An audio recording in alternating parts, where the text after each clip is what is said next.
Hard Rockology Show, Chris, Matt, and Jason back with you. Let's continue our conversation with Rudolf Schenker of the Scorpions. Okay, well, I want to ask you because this is one of the things I want to ask in regards because clearly Uli and you and Klaus had some different ideas about where you wanted the band to go. Different songwriters on the albums. And different songwriters as well. I mean, it sounds to me like Uli, during the beginning stages, thought that this was kind of, in a way, his band, and of course there was kind of like some fraction there. Clearly there's two different types of styles of music going on. And of course Uli finally left after the Taken by Force album and stuff like that. Was there always some tensions as far as what direction you guys wanted to go or take the band, and that's why eventually Uli left the band? No, it was different. The situation was actually like this. We worked fantastic. The situation was great. That I'm noticed more and more I can compose. So in this case, I came with great ideas. And what I noticed, that was the reason why I said we need a producer. I want to have somebody who has a very, very strong sense of what is right for this band.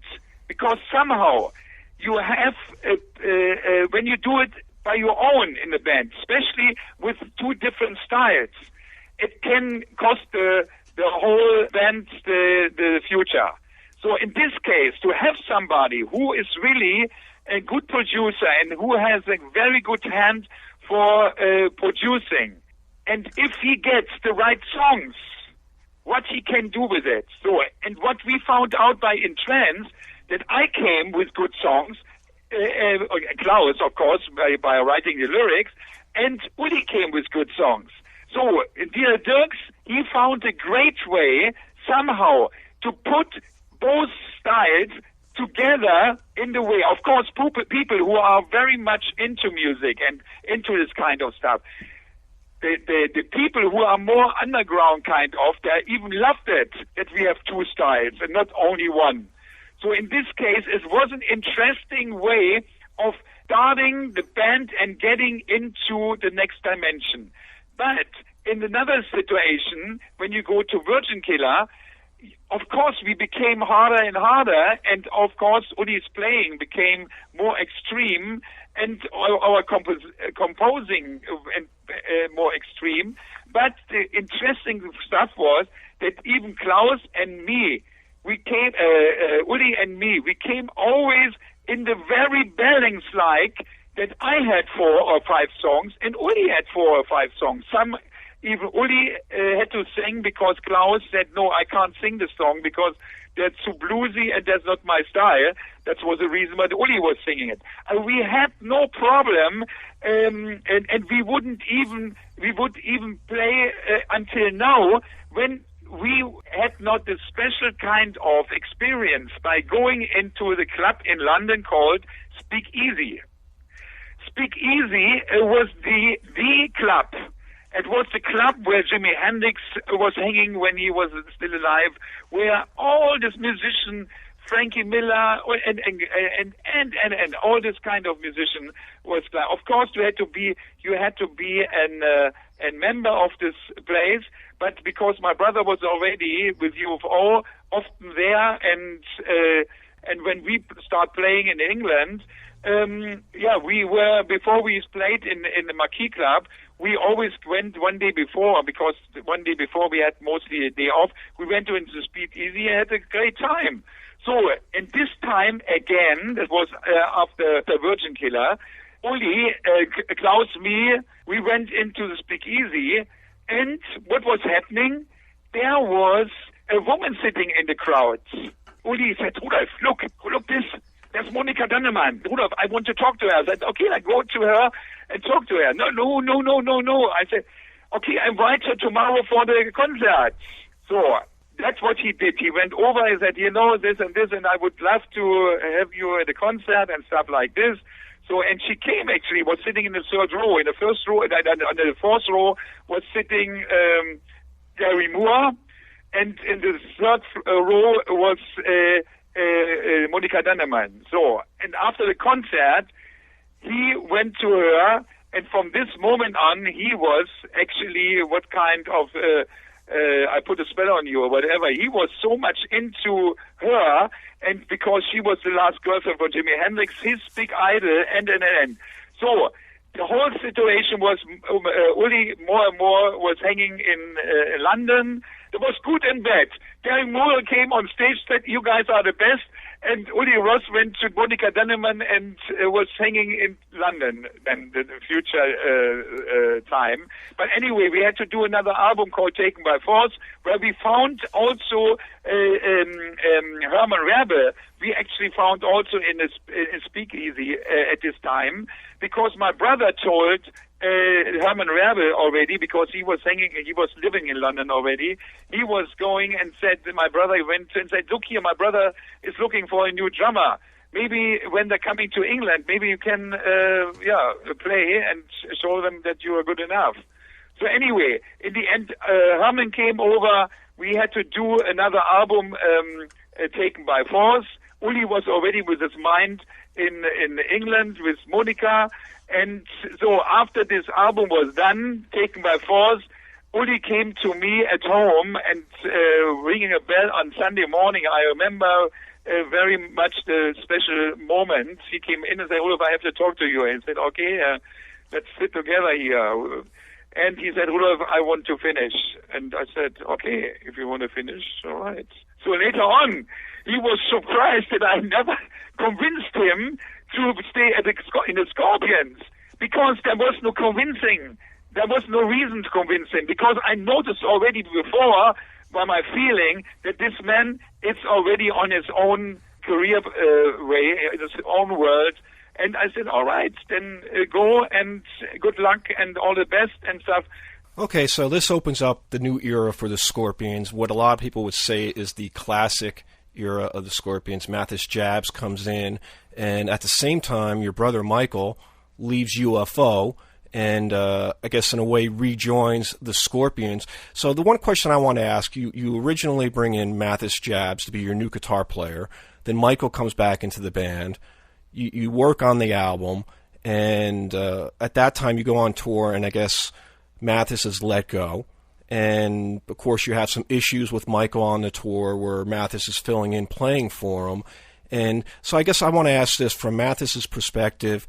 He thinks he's the new guitar player for the Scorpions, and then he's not in the band again, and then he's being brought back in. So what was that? I mean, because this is really the classic... Exactly. I tell you one thing exactly what the situation was. The situation was that we were looking for 130 guitar players in London, found few. One of them was Pete Tolson from Pretty Things. We get him over to Cologne to work with Dierks also, to find out whether he is still also the right guy for being in the studio. We found out it's not, because somehow too bluesy is not our and I was always looking and I always was connected to Matthias Jepsen. I was watching him, and I said to the other guys, I said, "Hey guys, I tell you one thing. I think we have to try Matthias. I think he lives in Hanover, and it's good. Uli is not there anymore." I called him. I said, "Matthias, come over, and we want to play a little bit around." So by playing around, we noticed that he's already so much into Scorpion stuff. He can play the Scorpion stuff very well. That for us was a logical point to say, "Hey, you are the new man." But in the studio, it was not so easy for Matthias, of course, to really fulfill the place of my brother and Uli Jon Roth. So, but by luck, my brother was on the honeymoon trip with his wife, Gabi, and he was calling me and said, "Rudolf, I'm here in Hanover, and I'm got married, and we are here, and I have a little bit of time. What are you doing?" I said, "We are in the studio in Cologne, If you have time, come over there." So my brother came over, and he was listening to the material, and he was very surprised, and we asked him, then, "Michael, it would be great if you could also play a few licks on the album." In this case, he started working, and we got Michael on the album. We made a deal for him, and he got also money from the album and stuff like this. and he left again and went over to United States back. So in this case, everything was as usual business, and no problem. But one night at 2 or 3 o'clock at night, I got a phone call. My brother on the other side, including with Andy Parker, the drummer. Rudolf, we finished now with UFO here. Phil Monkey is beating here people and us and stuff. We want to finish. I said, who's we? Yeah, Parker and me. I said, Michael, you know, you're always welcome, but I can't kick out Herman. That is not possible. Also, you have to think about, and if you find a solution, let me know. Yeah. 1 hour later, he said, okay, Andy will maybe stay. He's fine, but I want to leave. It's terrible. I want to leave. So I said, okay, Michael, I call you tomorrow. I will find out. So I called Klaus. Klaus here, believe it or not, and I told him the story. And Klaus, oh great, that's a fantastic and stuff. I said, what do you think? He's asked me. He said, yeah, he's my brother, and he is my brother. So and Klaus said, yeah, well, how we can do it? I said, you know, I mean.